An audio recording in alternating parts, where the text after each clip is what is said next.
ప్రపంచంలో జరుగుతున్న సిట్యుయేషన్స్‌ని బట్టి ప్రతి ఒక్కరికి ఒక సలహా ఇవ్వాలనుకున్నాం. ఇకపైన మీది ఏదైతే ఈఎంఐస్ ఉన్నాయో అవి యాజ్ సూన్ యాజ్ క్లియర్ చేసుకోండి. లేదా ఇప్పుడు ఏదైనా ఈఎంఐలో కొనాలి అనుకుంటే మీరు ఆ పర్చేస్‌ని స్టాప్ చేయడమే చాలా ఉత్తమం. I will tell you why. ఈరోజు గోల్డ్ యొక్క విలువ చేసుకుంటే లిటరల్లీ అరౌండ్స్ అంటే 28 తులాలకు గాను $5,100 అంటే తులం 75,000కు రీచ్ అవ్వడం జరిగింది. This is in history. ఇప్పటిదాకా భవిష్యత్తులో గోల్డ్ ఇంతలా ఎప్పుడు పెరగలేదు. Not only gold, silver and other commodities materials ఏవైతే ఉన్నాయో ఇంతలా ఎప్పుడు రీచ్ అవ్వలేదు. బట్ దీనికి సిచ్యువేషన్స్, ఈ ఈఎంఐకి సంబంధించి దీనికి సిచ్యువేషన్ ఇంటర్లింక్ ఏంది అని గమనిస్తే, ఈ ప్రపంచం ఇంతకు ముందున్న స్థితిగతులు ఇప్పుడున్న ఈ యొక్క స్థితిగతులు కంప్లీట్లీ డిఫరెంట్.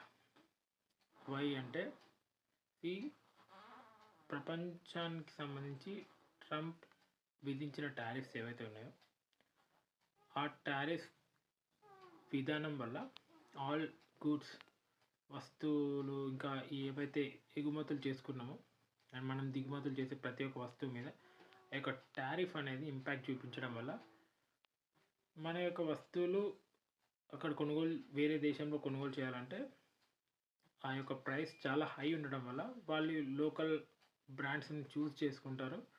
సో దట్ ఒక దేశం యొక్క జీడిపి పెరుగుతుందనే ఉద్దేశంతో ట్రంప్ అనే ఈ వ్యక్తి విధించిన టారిఫ్స్ ఆల్ ఓవర్ వరల్డ్లో అదర్ కంట్రీస్కి ఎఫెక్ట్గా ఉంది. అదేవిధంగా ఇప్పుడు ఈ ఇండియా EU ట్రేడ్ ఏదైతే జరిగిందో కంప్లీట్ 2 decades బిఫోర్ జరగాల్సిన ఈ యొక్క ఒప్పందం, అంటే 20 సంవత్సరాల క్రితం జరగాల్సిన ఈ ఒప్పందం ఇప్పుడు ఇండియాని ఎందుకు చూస్ చేసుకున్నారు అని ఆలోచిస్తే, always Britain empire will have safe side. World war 1 టైంలో బ్రిటన్ సామ్రాజ్యం యొక్క గోల్డ్ కరెన్సీ, గోల్డ్ నిల్వలు ఇప్పుడు ఫర్ సపోజ్ మన దేశంలో ఉన్న గోల్డ్ నిల్వలన్నింటినీ దోచుకొని వెళ్ళింది ఎవరు అంటే ఫస్ట్ ఆ బ్రిటిష్ ఎంపైర్, యూరోపియన్ యూనియన్స్ అని చెప్పొచ్చు. సో ఇప్పుడు మనం చూస్తున్న ఏదైతే ఈ యొక్క కరెన్సీ ఉందో ఆ కరెన్సీకి అసలు విలువ ఉంది అంటే విలువ లేదనే చెప్పాలి. వై అంటే మీరు ఈ యొక్క కంప్లీట్ స్టోరీ వింటే మీకే అర్థమవుతుంది.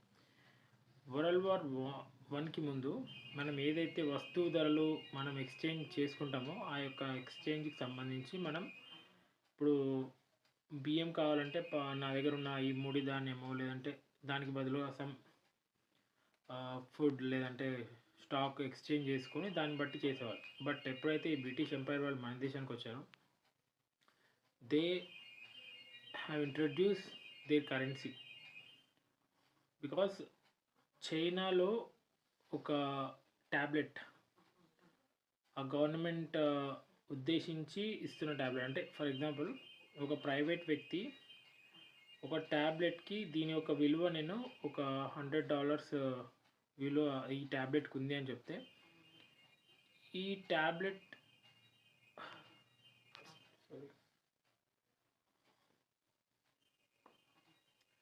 గోల్డ్ రిజర్వ్స్ ప్రజెంట్ ఇప్పుడున్న జియోపొలిటికల్ సిచ్యువేషన్ ప్రకారం ఈరోజు గోల్డ్ ధర తులం 1,75,000కి చేరింది. అంటే అరౌండ్ $5,100 అంటే 28 తులాస్కి రికార్డ్ హైలో గోల్డ్ వాల్యూ అనేది ఇప్పుడు పెరిగింది. సో దీనికి సంబంధించి ఎందుకు ఇలా అంటే, ఒకవైపు ఇరాన్పై యుద్ధం ఎప్పుడెప్పుడు జరుగుతుందన్న సిచ్యువేషన్, అండ్ రెండోది EU ఇండియా ట్రేడ్ డీల్ ఏదైతే రీసెంట్గా జరిగిందో దానికి సంబంధించి మనం ఈ వీడియోలో మాట్లాడుకుందాం. So first India EU trade deal ఎందుకు చేసుకుంది? ఇది యాక్చువల్ అయితే 20 years బ్యాక్, 2 decades బ్యాక్ ఈ అగ్రిమెంట్ అనేది చేయాల్సిందే. కానీ EU always will play a safe game. ఎందుకంటున్నా అంటే 20 years back dollar and American support ఎప్పుడైతే ఈయూకి ఉందో దో నెగ్లెక్టెడ్ అస్, ఇండియాని అంత చులకన భావంతో చూసేవారు. బట్ ఇప్పుడు వాళ్ళంతటా వాళ్ళే వచ్చి ఈ యొక్క అగ్రిమెంట్కి ఓకే ఎందుకు చెప్పారంటే, సి ఇండియాకి రష్యన్ సపోర్ట్ ఈజ్ దేర్. ఇప్పుడు ఫర్ ఎగ్జాంపుల్ ఈ అమెరికన్ ఏదైతే యూఎస్ టారిఫ్స్ ఉన్నాయో, because of they tariffs they don't have trust on Trump.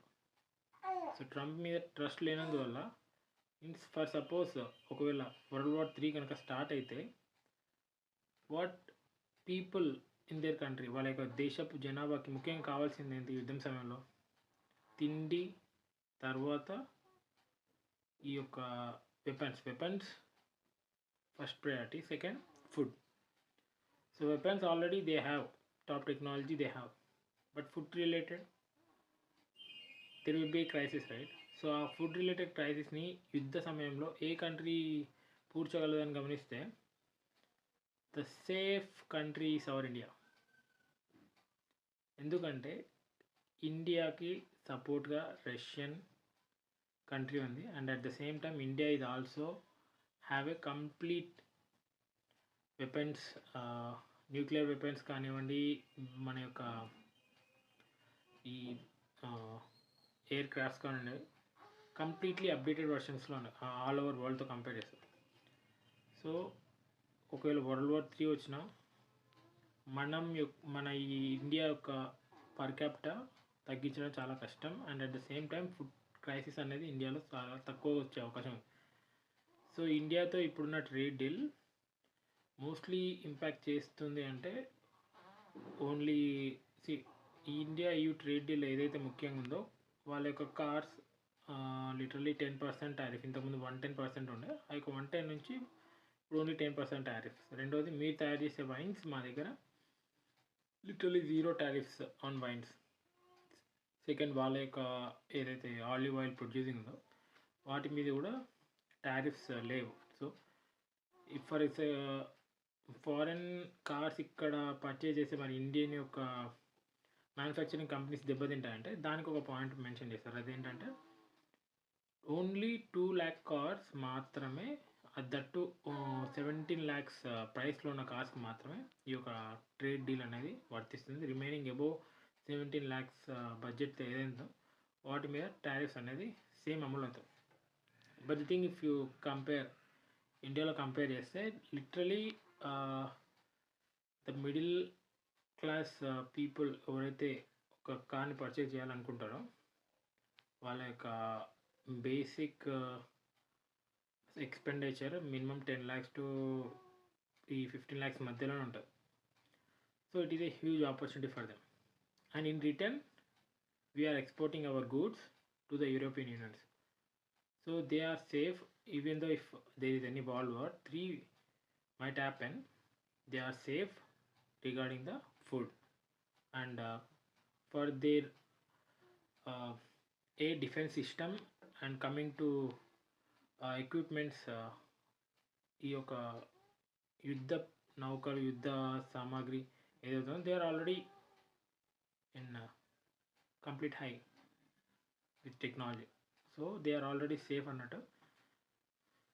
And మనకి సంబంధించి ఈ యొక్క ట్రేడ్ డీల్ ఒక ప్లస్ అనే చెప్పాలి. ఎందుకంటే if you see compare dollar rate with Indian rupee literally 92 per dollar ఉంది, 92 రూపీస్ పర్ డాలర్.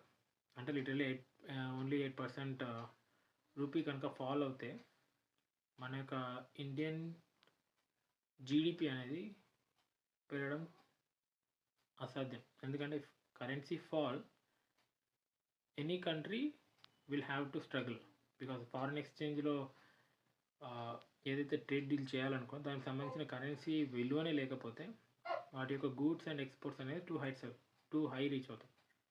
బట్ మన కంట్రీని గమనిస్తే literally last year $705 billion foreign reserves ఉండే, అండ్ ఈ సంవత్సరం $701 billion. ఈ యొక్క ఏదైతే కరెన్సీస్ ఉన్నాయో ఈ కరెన్సీ మన యొక్క ఇండియాని లిటరలీ ఒక 1 year వరకు ఈవెన్ ద కరెన్సీ ఫాల్ మన యొక్క గవర్నమెంట్ 1 ఇయర్ దాకా హ్యాండిల్ చేయొచ్చు. సో ఈ 1 ఇయర్ టైంలో మనం ఏం చేయొచ్చు అంటే ఏవైతే సిచ్యువేషన్స్ ఉన్నాయో దాన్ని డిఫెండ్ చేసి మన యొక్క క్యాపబిలిటీ పెంచుకునే అవకాశం అయితే మన ఇండియాకు ఉంది. సో ఓవరాల్ వరల్డ్ ప్రకారం చూస్తే మన ఇండియా సేఫ్ సైడ్. ఈ యొక్క ఫారెన్ రిజర్వ్స్ వల్ల at the same time we're producing large amount of food to other countries.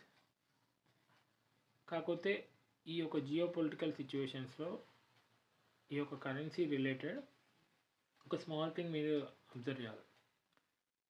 Currency విలువ ఎప్పుడైతే పడిపోతుందో కరెన్సీకి ఆల్టర్నేటివ్గా ఏదైనా ఉంది అంటే అది gold. Because gold is the real money and Asian money. ఇప్పుడు ఈవెన్ ఒక దేశపు యొక్క కరెన్సీ పడిపోయిందంటే ఆ యొక్క కరెన్సీ బయట దేశాలతో చెల్లుబాటు కాకపోవచ్చు, కానీ if you have gold or other materials ఈ యొక్క మెటల్ బయట దేశంతో ఎక్స్చేంజ్ అవుతుంది. సో అందుకు కారణంగానే ఈ యొక్క గోల్డ్ రిజర్వ్స్ అండ్ ఈ యొక్క సిల్వర్ ప్రైజెస్ అనేది టూ హై ఎందుకు అవుతుందంటే because of this situation, geo political situation. Countries are playing themselves as a safe. So ఇప్పుడు మీరు కనుక గమనిస్తే రీసెంట్గా బ్రిక్స్ నేషన్స్ దగ్గరనే లిటరలీ 51% ఆఫ్ గోల్డ్ రిజర్వ్స్ అనేది. If you compare Africa they have 25% and India we have $701 billion. And ఇందులో గోల్డ్ రిజర్వ్స్తో పాటు ఐఎంఎఫ్ సంబంధించి, ఐఎంఎఫ్ అంటే it's a package of currencies like euro, UN, dollar and Swiss currency. So ఈ all currencies ఎందుకు ఇందులో ఇంప్లిమెంట్ చేస్తారంటే ఈ కరెన్సీస్ మ్యాక్సిమం హిస్టరీ వైజ్గా స్టెబిలిటీ మెయింటైన్ చేసింది కాబట్టి ఈ కరెన్సీస్ ఒక కాంబినేషన్ని ఐఎంఎఫ్ కరెన్సీ అంటారు. సో ఈ currency gold reserves and at the same time recently మనం బ్రిక్స్ నేషన్స్తో బ్రిక్స్ కరెన్సీ కూడా ట్రాన్సాక్షన్ చేసాము. So in case if dollar కనుక ఒకవేళ శాంక్షన్స్ ఏమైనా విధిస్తే మన యొక్క కరెన్సీ అనేది ఆటోమేటికలీ సేఫ్ సైడ్ ఉండొచ్చు అన్న ఈ యొక్క ముఖ్య ఉద్దేశంతో ఈ యొక్క gold prices we're starting buying too much of gold and foreign currencies. We're putting our self in a safe and secure way. So ఈ సిచ్యువేషన్ వల్ల ఈఎంఐస్ అండ్ ఇప్పుడు ఏదైతే పీపుల్కి నేను ఇచ్చే సజెషన్ ఏంటంటే ఈఎంఐస్ ఏమైనా ఉంటే అవి లిటరలీ క్లోజ్ చేసుకోండి. లేదు if you are going to purchase anything in EMI అంటే I will suggest stop purchasing now. Because ఇప్పుడున్న జియో పొలిటికల్ సిచ్యువేషన్స్ ప్రకారం ఫర్ సపోజ్ ఇఫ్ అమెరికా ఒకవేళ ఇరాన్ని కనుక అటాక్ చేస్తే వాళ్ళ యొక్క oil prices and all UAE ఇప్పుడు కనుక గమనిస్తే సిచ్యువేషన్ యూఏఈ ఏదైతే అరేబియన్ కంట్రీస్ ఉన్నాయో ఆ కంట్రీ దగ్గర కూడా లిటరలీ ఈ యొక్క ఆయిల్ రిజర్వ్స్ అనేది తగ్గిపోయినాయి. లిటరలీ ఇప్పుడు అరబిక్ కంట్రీ చూస్తే the prince is going to ask every billionaire to invest their money in their country to increase their assets. ఎందుకు ఇంతకుముందు చూస్తే మా దగ్గర ఆయిల్స్ ఉన్నాయి, ఆయిల్స్ ప్రపంచం మొత్తం నేను సేల్ చేసి గోల్డ్ రిజర్వ్స్ అనేది నేను ఇంక్రీజ్ చేసుకోవచ్చు అన్న ఉద్దేశంతో వాళ్ళు ఇన్వెస్ట్మెంట్స్ చాలానే ఇంక్రీజ్ చేశారు. And we can see Dubai and every other thing. కానీ ఇప్పుడు సిచ్యువేషన్ కనుక గమనిస్తే వాళ్ళు ఏదైతే ప్రాజెక్ట్స్ ఫర్ డెకేడ్ ముందు స్టార్ట్ చేశారో ఆ యొక్క ప్రాజెక్ట్స్కి లిటరలీ ఫండింగ్ అనేది ఆగిపోయింది. And at the same time వాళ్ళ దగ్గర ఏదైతే మనీ ఉందో దాన్ని చూసి స్పెండ్ చేసే సిచ్యువేషన్కి వచ్చింది.